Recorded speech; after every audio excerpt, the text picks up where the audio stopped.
And joining us from, I didn't even know this, but right outside the Giants practice facility. This one. This one.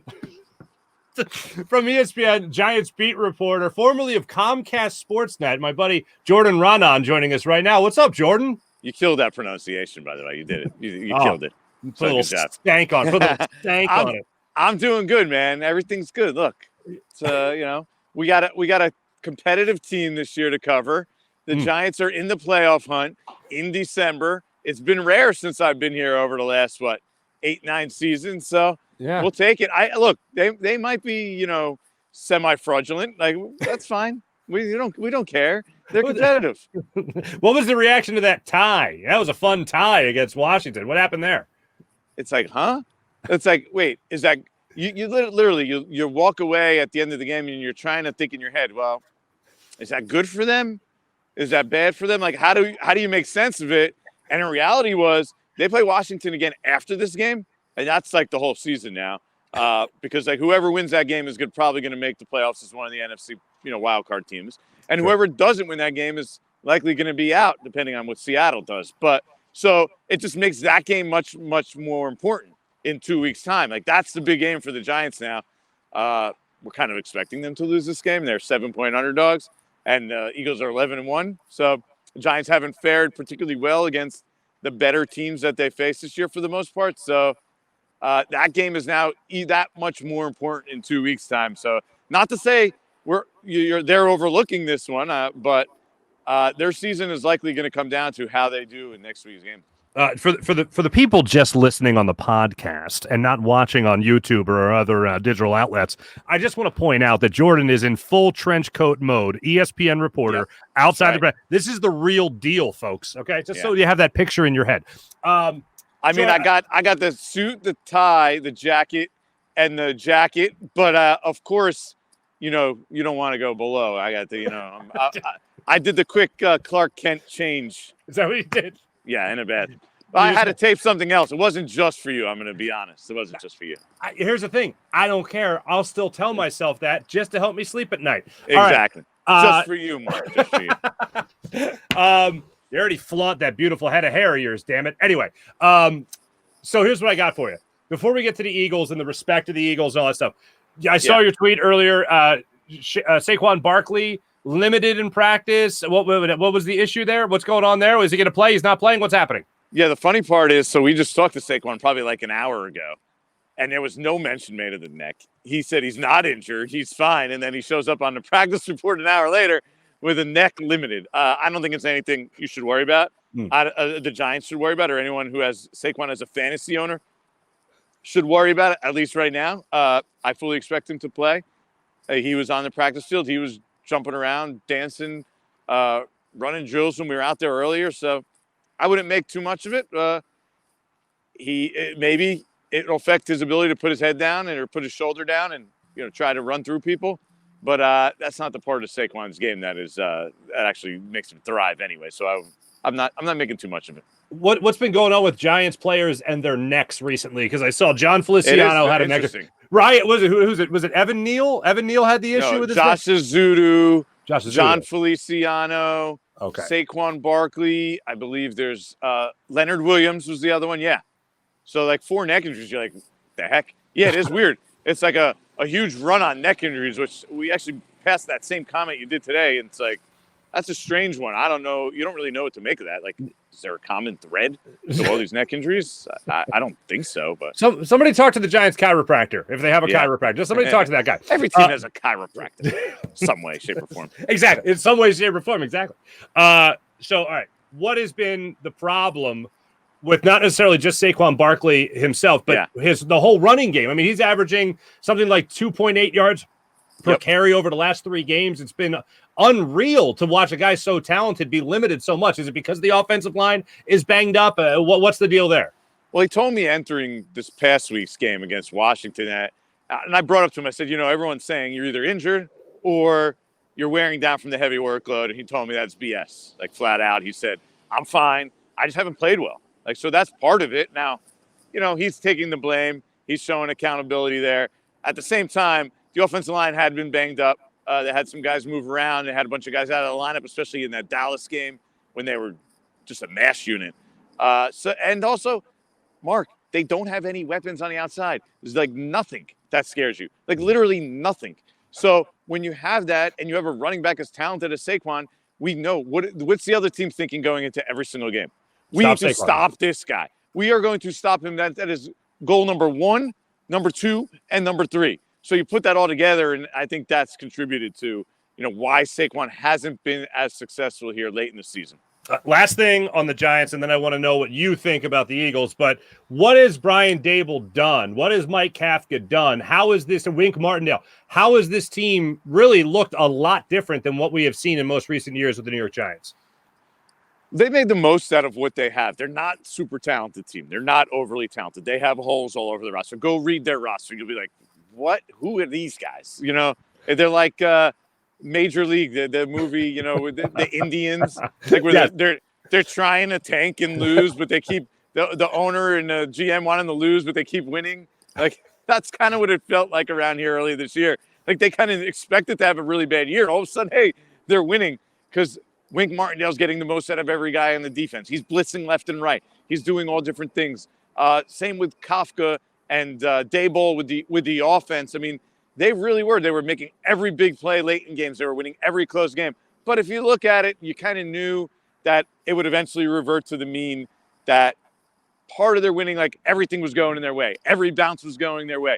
They were making every big play down the stretch. And they were playing easier competition than they are now. So now you see them playing better competition. Not everything's going their way. They're not playing completely mistake-free. And they have so little margin for error that any mistakes then come back and bite them in the butt. So, but I do think that Brian Daboll has established a new culture here, and that culture is a lot easier to establish when you're winning early in the season. So I think that helped them a lot. Certainly, and you kind of snuck something in there. Has Mike Kafka not now upgraded to Kafka? Is he now a Kafka guy?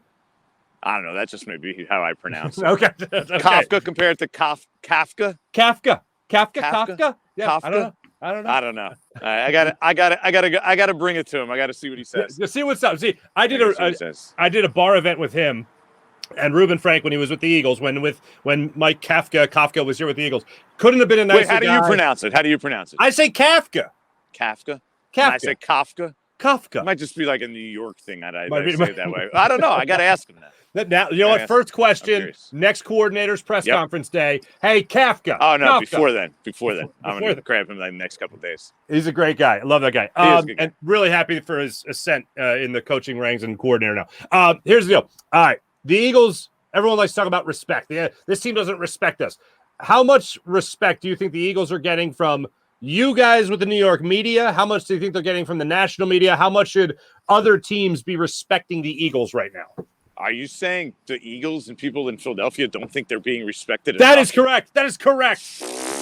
That's actually mind-blowing to hear. Everybody that I know thinks that they're the best team in the league. I mean, they're super talented. Look at the roster. They're 11-1. You listen to the Giants speak, and this is the 85 Bears, for God's sakes. I don't know. Or these, an old San Francisco 49ers team. I certainly don't sense a lack of respect. I think everybody's looking at it. You know what Brian Daboll said? I said to him this week, I said, what is it about the tape when you watch the Eagles that impresses you? And he said, everything. Like, literally. And then he ripped off, he said, the quarterback, the wide receivers, the offensive line, the defensive line, the cornerbacks, like all these things pop off the tape to him. So I don't see the lack of respect. I think everybody views this as the best team in the NFC. Probably the best team in the NFL right now. All right. First off, I just want to send a message to our social media team. When you guys do the quote boards later, I literally want Jordan Raanan, his quote to be the whatever that was in the beginning of that. Like, don't respect the Eagles. I'm stunned to hear that. I am. I really am. I didn't realize that was the narrative in Philadelphia. They're playing the underdog card, like at 11-1.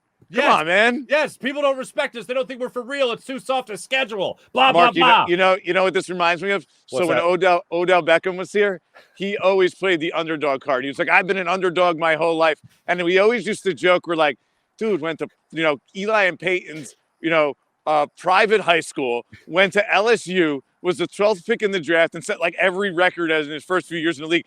When the hell was that guy an underdog his whole life? When he went up against the kicking net. Yeah, that's right. I went there. I went there. Joke. Come on. All right. These are the jokes, folks. All right. All right. Now let's talk about the quarterback, Jalen Hurts. The way you see it shaking out right now, MVP race-wise, where do you have Jalen Hurts ranked with the MVP candidates right now? Yeah, I'm going to say he's probably 1B, a little bit behind Mahomes. Patrick Mahomes. Okay. A little bit, but and I think the differentiator here is going to be how many games do the Eagles win compared to how many games the Chiefs win, right? And also, look, Mahomes is going to throw close to 50 touchdown passes if he continues on this pace. I don't know, and I know people down there are like, well, Jalen Hurts has had a better year, blah, blah, blah. And I get it, but let's be fair. Whose team around him do we think is better right now? Mm-hmm. Like the Eagles. The Eagles have the better team. Sure. So Patrick Mahomes and Jalen Hurts, I think, are on the same level. That it's going to go to Mahomes because, I mean, if we're picking a team, who do we think is the better player? Mm-hmm. Like I think it's fair. Like I think Jalen Hurts has been great this year, but I mean, you say who do I want on my team as my quarterback? I'm going to take Patrick Mahomes. And you're going to take Mahomes this year. Okay. Yeah, See, this is what I'm talking about. The lack of respect for the Eagles, man. Why you hate the Eagles? He's 1B in the MVP race. How dare me disrespect him like that? No, why didn't you make him 1AA? God. And also, you have to remember. So when people go and they start looking at the numbers, they're going to be like, okay, Mahomes threw 48 touchdown passes, Hurts threw 30, right? Compared to 6 interceptions for Hurts, whatever the final numbers are, and Mahomes 10 or whatever it is. But they're not going to see like, whoa, he also has 12 rushing touchdowns. Like, passing touchdowns is what plays with the quarterback, I think, a little bit more than rushing touchdowns. So I think when it comes down to it, if they're on the same level, that Mahomes would get it. But if Kansas City loses a couple more games and Eagles go 16-1, that in that situation, I definitely see Hurts winning. Can you think of like a couple players? Like, anybody jump to mind that had the type of jump in year 2 as a starter, the way Jalen Hurts has? Like, any football players jump to mind that have had that kind of leap in ability? Can we count Joe Burrow? But his was because he was injured. Yeah, so it's a little different. Yeah. Yeah, but. I mean, it's tough. Can't right? argue. Yeah, he's been. I was a doubter a little bit on the passing side of him, and I know most people in Philadelphia were probably there too. Like they had questions about whether he could be a consistent passer, but he's played amazing this year. I don't think there's anyone that doubts it. Wink Martindale talked a little bit today about how you could tell he worked on his footwork and his delivery and everything, and then you see a different quarterback this year. So, paid off. Do you get an early sense at all as to whether or not the Giants, with as versatile an offense as the Eagles have, do you get a sense at all whether or not the Giants are going to be focusing on the passing game, the run game, kind of going to feel it out in the early goings? How do you think Wink Martindale approaches this game? I think they always started out like this is just his approach of stopping the run. Like that's like how Wink Martindale operates. Like rule number 1, stop the run. Like that's his thing. And then I'm going to bring pressure and blitz the heck out of you. So I fully expect that to be the Giants' approach here. Now, the Giants have not had a great run defense in it, but it's not like traditional, okay, we'll just pound the ball up the middle on them. Teams have just gashed them on the edges, running the ball on the edges. So I think if the Eagles have success, it's probably going to be with running stretch-type plays, outside zone-type plays, and getting Jalen Hurts on the outside and attacking sort of like their cornerbacks and their secondary and misdirection with their inside linebackers. So I think that's probably how, if you're the Eagles, everyone else has done it, so they'll just do the same thing, right? And Jalen Smith starts at middle linebacker for the Giants. Yes, Mark, that Jalen Smith. Yes, that Jalen Smith. That guy? Oh, that guy? That guy. The guy from Notre Dame, Dallas, that guy. He's in the league. He starts for the Giants at middle linebacker. Speaking of college, Brian Dable was there on Bama's staff when they went over to that Jalen Hurts fellow and said, why don't you take a seat and this Tua guy's going to come in and we're just going to see what happens. Has Brian Dable talked about that at all this week and what that means to him, if anything? Yeah, he says, he has complete respect for Tua. He loves the individual, loves the person. And he said to me the other day, he said, you were kind of quiet at that press conference. And I said, yeah, I could have asked you if Jalen hates your guts. You did bench him in the championship game. And he's like, I don't think so. Did you ask him? But yeah, I mean, I don't think that's the relationship that exists. I think, first of all, Jalen Hurts doesn't seem like the kind of guy who would hold that grudge and like Right. would hold it personally against anybody. Like if he does, I guess it's Nick Saban and not Brian Dable. Mm-hmm. But yeah, no, he said, he loves Jalen Hurts and he loves the fact that he's seen this kind of growth from him, and he did not surprised at all knowing the person, forget the player, knowing the person, the way he works, and everything you guys hear about in Philadelphia all the time. The dude is the epitome of leadership, right? Mm-hmm. Like that's what he is. And so that's kind of what you heard from Brian Dable about Jalen Hurts. I'm going to ask you the toughest question possible right now. We talked about it briefly with Saquon Barkley. After Saquon Barkley, Jordan, who do the Eagles need to stop? Who is – okay, so he's 1, and I don't even know if you guys have a 1A, 1B, a 2, or a 3. Who's number 4? Who's the guy after Saquon? I'm a candidate right now for that spot. Like, that's where we're at. Like, no, Darius Slayton is their top weapon at wide receiver. Look, he's not a star receiver, but at least he's an NFL receiver. That's where we're at here, Mark. Like, that's what we're looking at with the Giants receiving core is if you're NFL caliber, we're like, okay, well, at least he's an NFL caliber receiver and he has something. Like they don't have much on the outside. It's Darius Slayton. Isaiah Hodgins is their other starting receiver. You're talking about a guy, by the way, who was claimed off waivers from Buffalo probably 4, 5, 6 weeks ago, and he's starting for the Giants at wide receiver.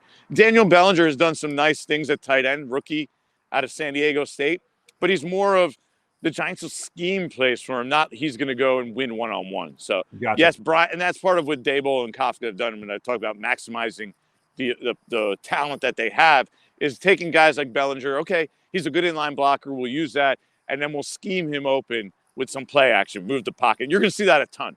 The Giants know they have to do that. The interior of the offensive line is not great pass blocking. Move Daniel Jones, get him on the outside, move the pocket, use his legs. That's their recipe for success. So when they have success, that's what they do. Two quick ones for you. Okay. This one here, literally 5 seconds on this. The Giants have won 1 game in their last 5, including obviously they had that tie. What's Houston. the number? Big one against Houston. Why have they only won that 1 game? They just offensively they're just not as explosive enough. Okay. Defensively they've been beat up a little bit. So yeah, fair enough. I mean they're playing better. They're playing better competition is really also part of a huge part of that. Okay, and then finally, can you give us a prediction for this weekend's game? Where are you leaning? Are you leaning to the Eagles? Are you leaning to the Giants? Where are you leaning for this game on Sunday? I'll say this. So after the Giants tied, which is weird to say, against Washington, I said to a couple people in the press box, I said, I'm going to go look what the spread is for next week. What do you think it is? And we all thought it was going to be double digits. Ooh. That's what I thought it was going to be. It opened at 6.5, which is way lower than I thought. So that kind of tells you where I'm at on this. I thought this is going to be really tough. The Giants have no wide receivers. The Eagles' cornerbacks are great, right? That's one of the strengths of the team. The Eagles are really good in the interior of the defensive line. The Giants struggle pass protection in the interior of the defensive line. The Eagles have a great running game. The Giants struggle stopping the running game. Right? So it's just the matchup to me is just not ideal. The only saving grace, if you're the Giants, is that the Eagles have not consistently, I know they've been better recently, stopped the run. Right? They've had struggles at times this year stopping the run. The Giants had been, at least at some point this year, a good running team. They're still up near the top of the league. So that's their path to success. That's to me, their only path. If they don't run the ball well, they won't be in this game. Gotcha. His name is Jordan Raanan, ESPN, New York Giants beat reporter. Make sure you see that. See that? I'm a cultured man. I'm going to start having people say my name, Farzetta. Check him out on Twitter. Follow him on Twitter. The guy does great stuff. Does a great job as a Giants beat writer. Jordan, thanks so much, brother. Appreciate you. Mark, man, anytime. The other man. And great trench coat. Jordan Raanan joining us on the Rothman Orthopedics guest line.